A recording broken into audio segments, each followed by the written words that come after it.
Okay, guys, this is the last session, so let's take advantage of it. Yes, as Yvonne was saying, remember that Grendel is the personification of evil, so that's why he only hunts at night. Thank you. Yvonne, can you choose a victim? Another one? Who is it? Ana Karen. Ana Karen. Let me share with you my screen.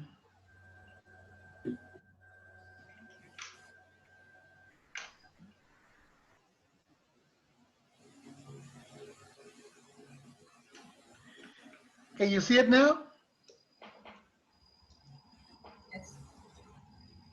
Why does Beowulf refuse to use his weapons and armor to battle Grendel? Because he realized what was his su parte débil. I don't know how to say in English. He realized that he didn't need weapons and he didn't need anything but to like defeat his parte más débil. Defeat is what? Sorry?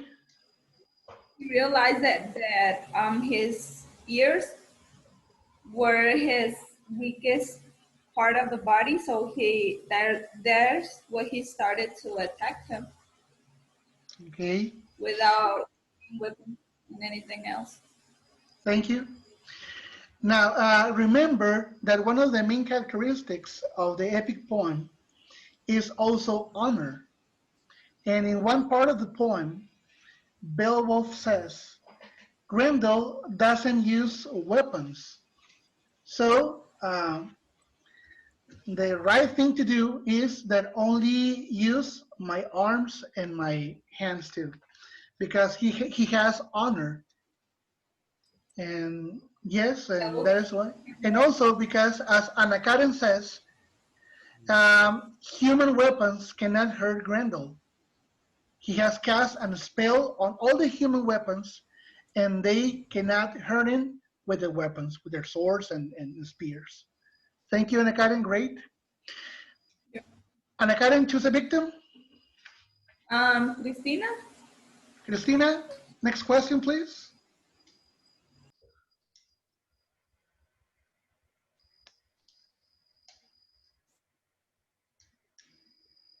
Hello?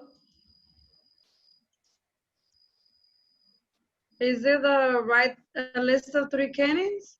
No, Or which question? the previous What one. symbolism do you see in the uselessness of human-made weapons against Grendel? Uh-huh. What symbolism do you see in the uselessness?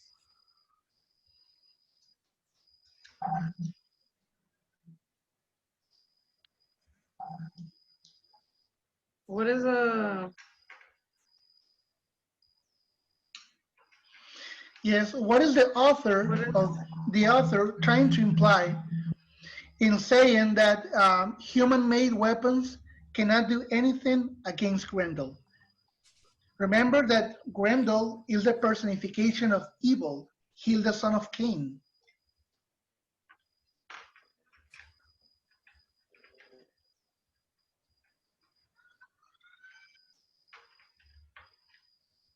What do you think? What symbolism?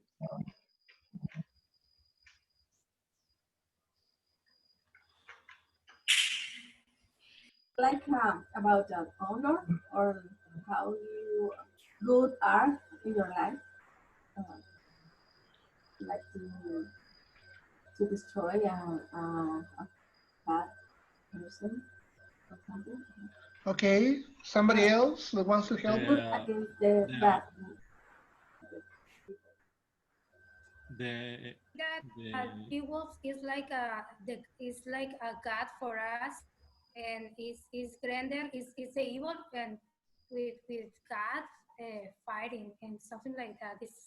I think that is the same. Or maybe they can say that um, humans uh, are strong enough to defeat the evil.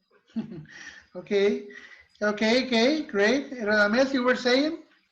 Yes, the author wants to mention that there is a battle between the good and the evil, and it is that's why he says that it is not used to it is not good to use weapons. Human-made weapons, yes, exactly. As you said, Radamés and Grisel, right? Yes. Yes, this is a battle. Remember that this poem, Beowulf, was written by a monk. So he wanted to use this poem as made as a mean to promote morale and to promote religion and to ensure that people understand that this life is a battle between good and evil. Evil personified in this case by Grendel, the son of Cain, and good personified by the actions of Beowulf. But human means or human weapons in this case cannot do anything to evil. We need the help of God, of good, that is symbolized in the actions of Beowulf. Thank you. Now, finally, can you tell me a canon? It can be in Spanish or English. An example of a canon.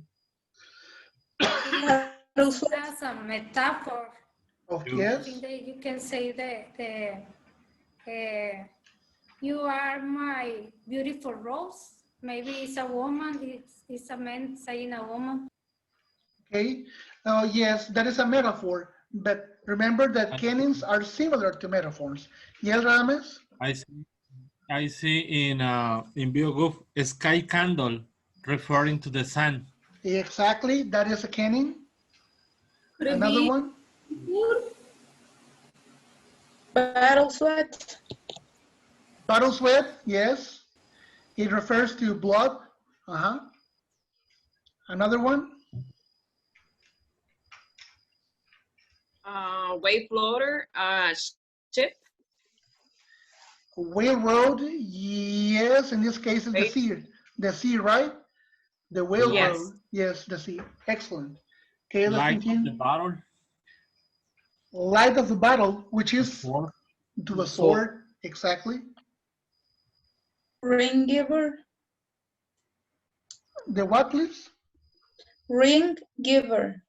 And refers to? Means king. To a king. Exactly. Very good. Very good. Bookworm. Bookworm, referring to a person that reads a lot, right? Okay, Yes. thank you. Thank you. Now we're going to the next text that you read. But before we go to the text, we have to refer to Geoffrey Chaucer.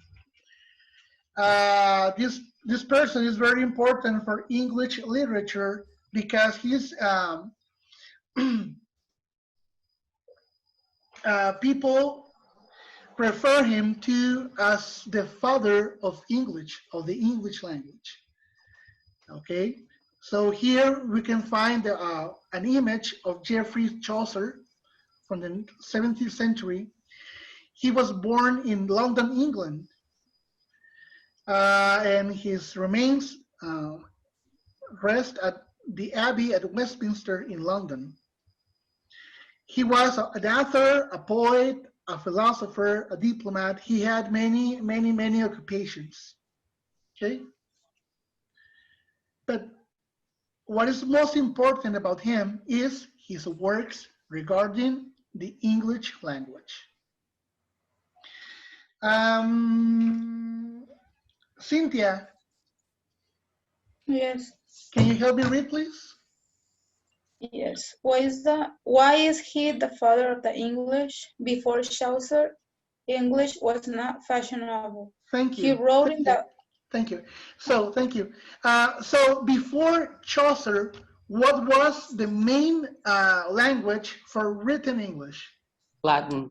Latin, yes, exactly. Latin. And was the lingua franca of all Europe. Latin was a language in which all the books, all the documents were written, the formal ones. So Chaucer came to change that in England. Cynthia, can you continue, please? He wrote in the vernacular or everyday language. Thank you. Continue. Since most literature and science was still written in Latin, Chaucer wrote his story in the Middle English, now modern English. Okay. The popularity of Chaucer's work, written in London dialect of the Middle English, gave rise to this dialect. Thank The you. Yes, yes. The Canterbury Tales, his famous work. Thank you. Yeah, so Chaucer is better known for this text, the Canterbury Tales, which we read just one tale, the Pardoner's Tale.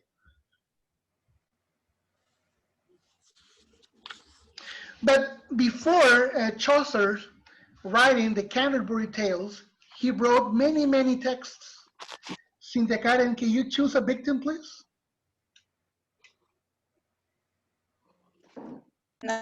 Nazareth. Nazareth, can you help us read? Yes. Chaucer's poetical works. Poetical works are broadly divided into three classes corresponding to three periods of life. French period, influenced by French masters such as Machaut, Guillaume, Deloris, and Jean de Meung. Main works of this period: The Remount of the Rose, a lengthy poem, 1,100 lines, Death of Blanche de Duchesse, better known as Book of the Duchess. Thank you. Thank you, Nazareth. Duchess or Yes, Duchess? the chess, because it's Okay. French. Okay, Thank you. Duchess.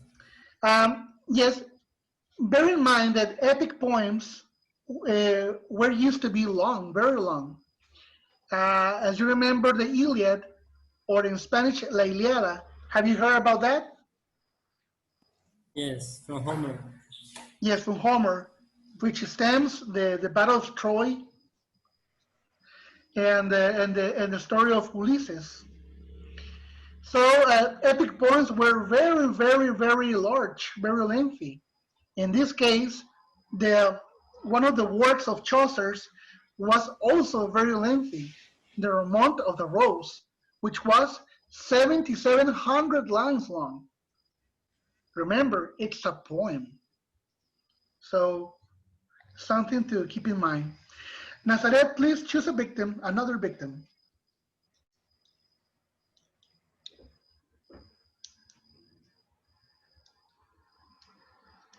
Estela. Estela, thank you. Can you help us?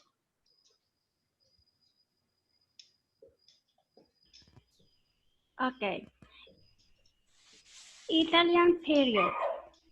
Influences by Dante, Petrarch, and vocation.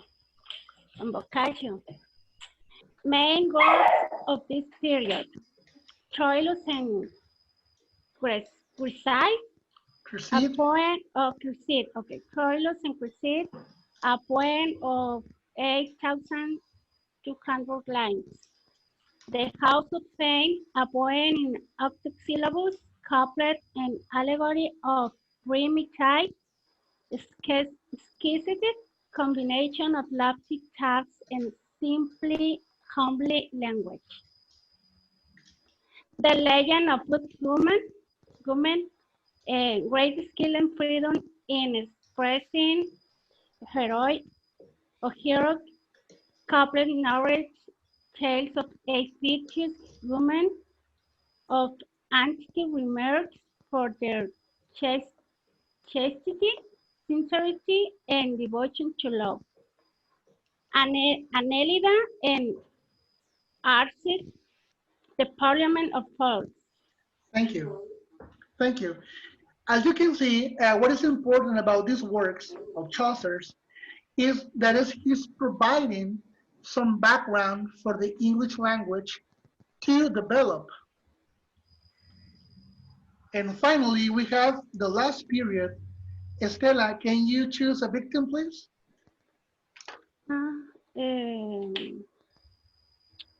Cynthia. Again? Yes, again, please. Okay.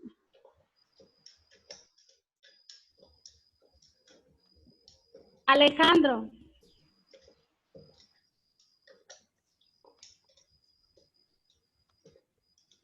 Yes. What am I do?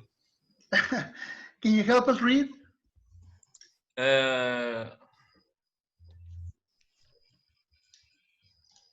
Where? The first one, the English period. Oh, the English period, 1386, 1400.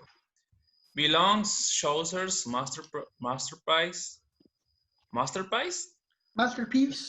masterpiece and monumental work, the Canterbury Tales.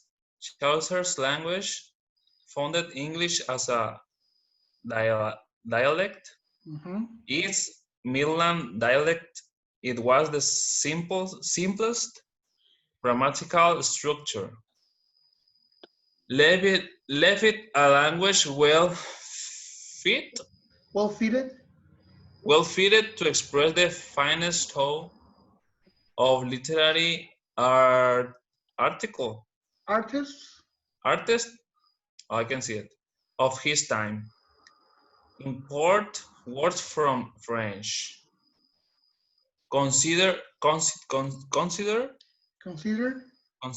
the first national poet who gave the people a language. What? A language? Language what? I can see it. So reform. Okay. Some reform and reshape. Yes, Okay. Thank you. Yes, Chaucer was from London.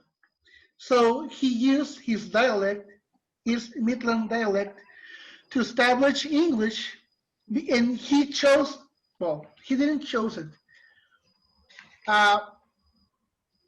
It was a very good thing that he used to talk in this dialect because it was the simplest in grammatical structure. And also, not only in grammatical structure, but also in the way it sounds. For instance, have you ever heard a Scottish people talk?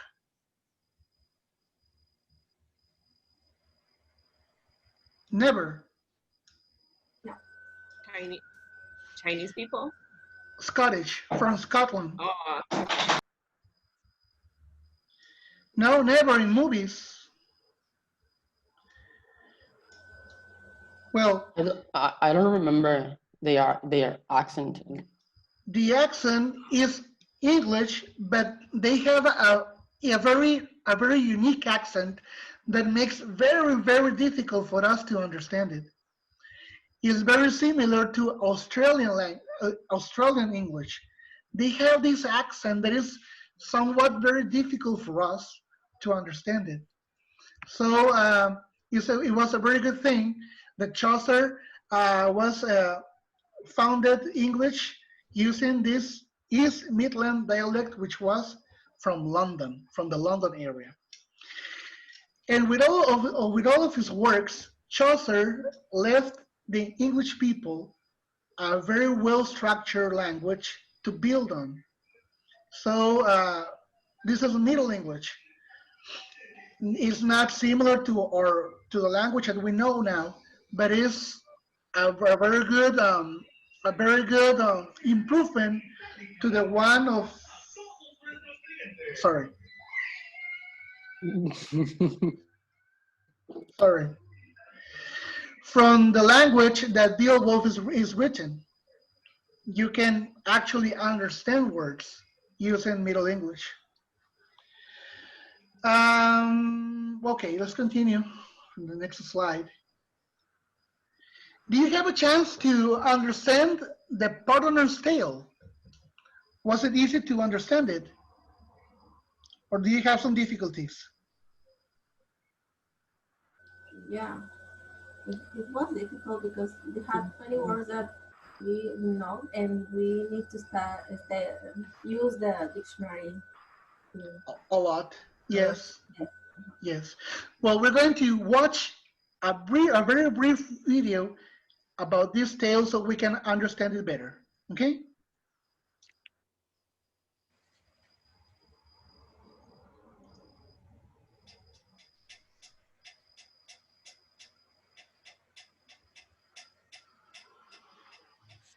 Just give it a minute.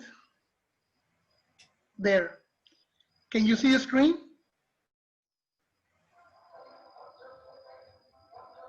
Yes. Yes. Yeah. Okay, just give me a second because the gas is passing by. Gas pasa.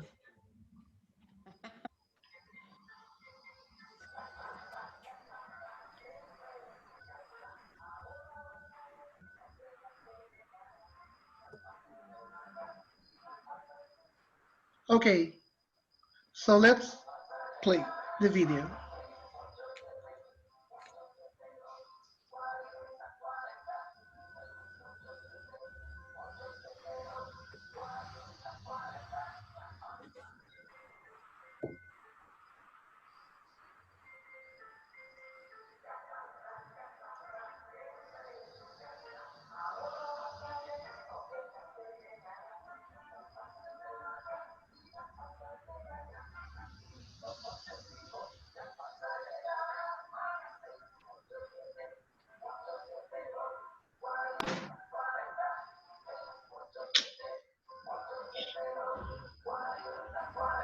Ay, no.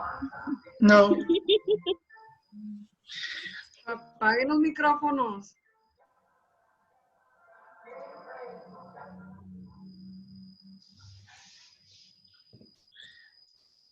I'm going to reset the video once again.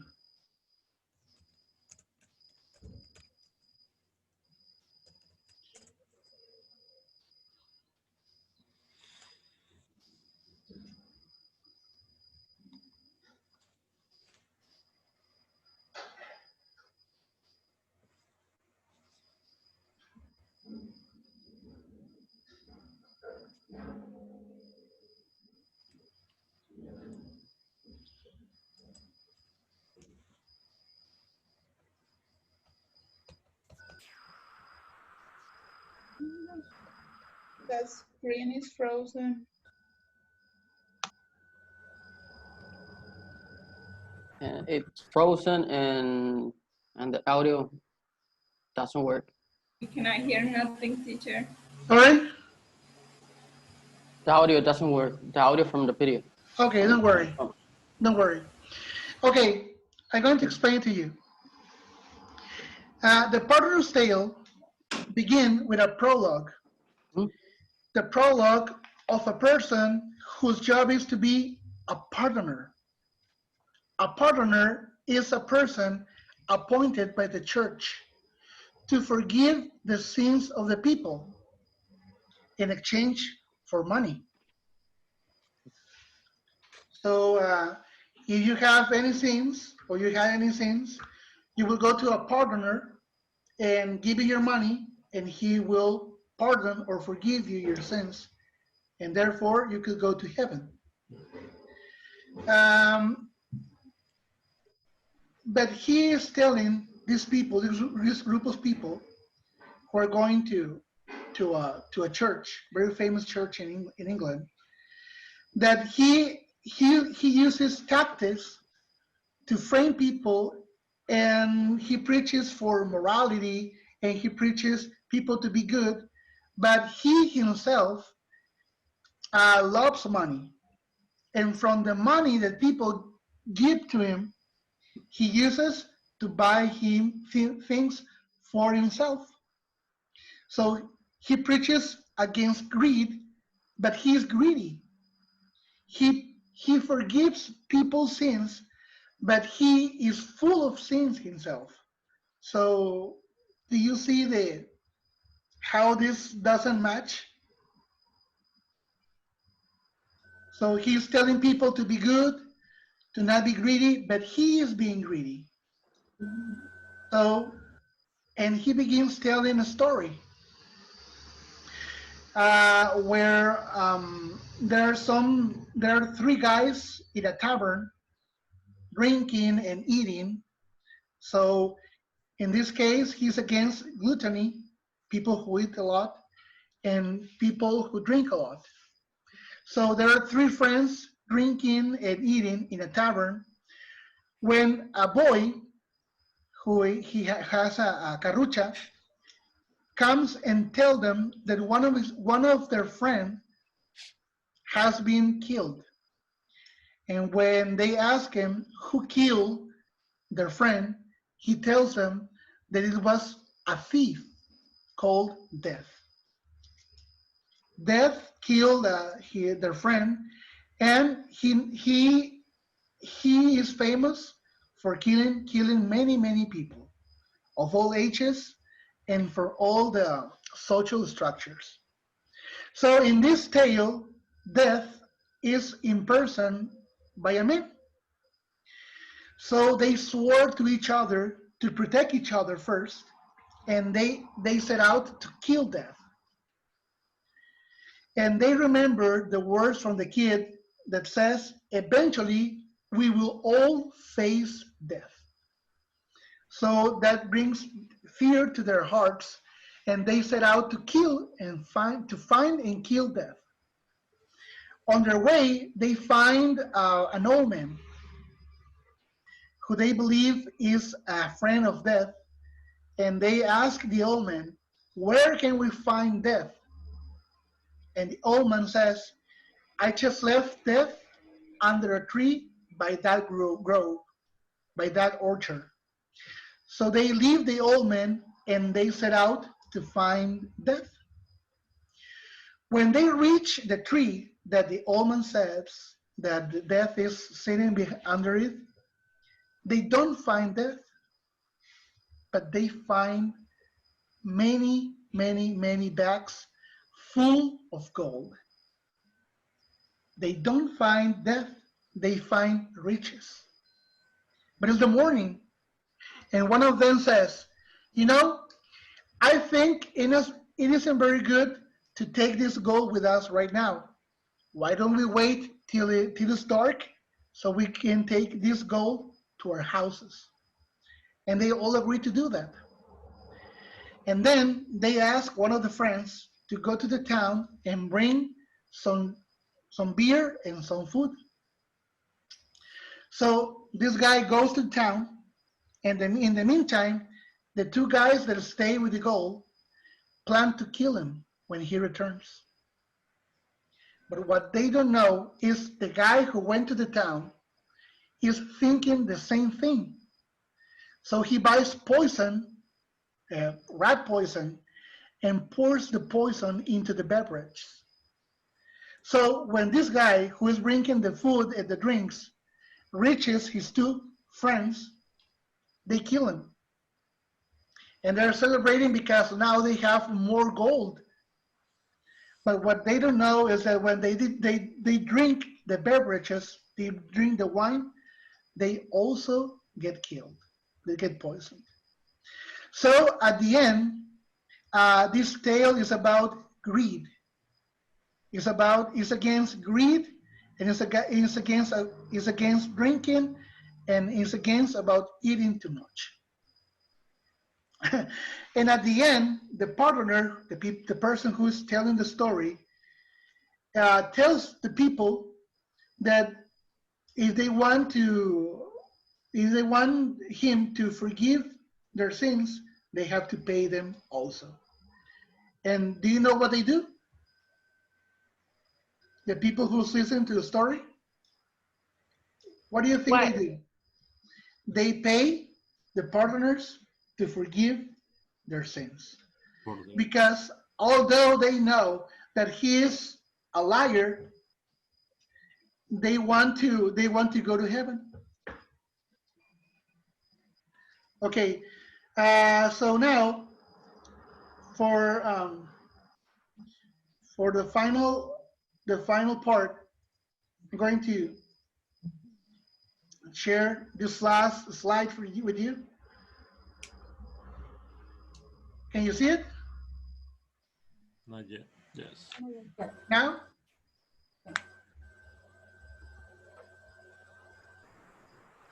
Can you see it now? Yes, yes, we can. Now, Joana, Yes. ¿por qué los tres jóvenes buscan la muerte? Can you answer in English? What was the question? Why do the three people, the three friends, are looking for death? Has the one to be forgiven? For death? No, Somebody not for else? them. For vengeance. For vengeance. Why? Because of his mother friend. Yes, because death killed his friend. Yeah. Thank you. Thank you. Radames, Yes. what do they expect to find under the tree? They expected to find death. And what do they find? They found gold in coins and in sacks, but they Okay. expected to find the killer dead. Okay. Thank you, Radames. Ana Karen, Yes. and at the end of the tale, what do they find under the tree? At the end of the what? Of the tale, of the story. At the end of the story, what do they find? Was in the tree they found, wasn't it money and gold? Yes, yes. And at the end, what happens? They died? Yes, so what do they find? Death? Death. Their own death, yes. Own death. Yes. So, Cynthia. Yes. Were you surprised by the ending of the story? Yes, because they were looking for death, so they found it in a very particular way. In a very particular way, they found it, yes. Yes. Adriana, Yes. so the old man, did he lie to them? If the old man lied to them, Uh-huh. I just hear a little bit of the story because it was pause, so I couldn't hear that part. Okay. Anyone else? Did the old man lie to them? No, it doesn't, because they were looking for death and they found money. And when they found money, they became greed. And greed, I don't know, los llevó a, llevó a la muerte. Okay, thank you, Excel. Alex,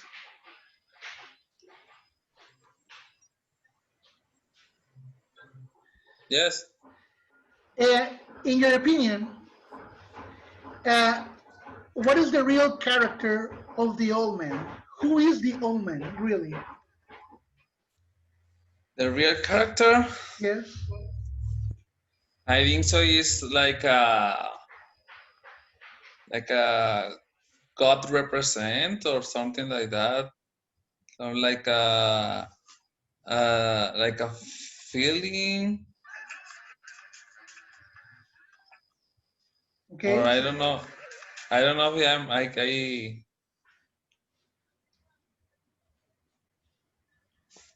Okay, don't worry. Somebody else? Teacher, I Yes. think he's the partner in the real life. The partner.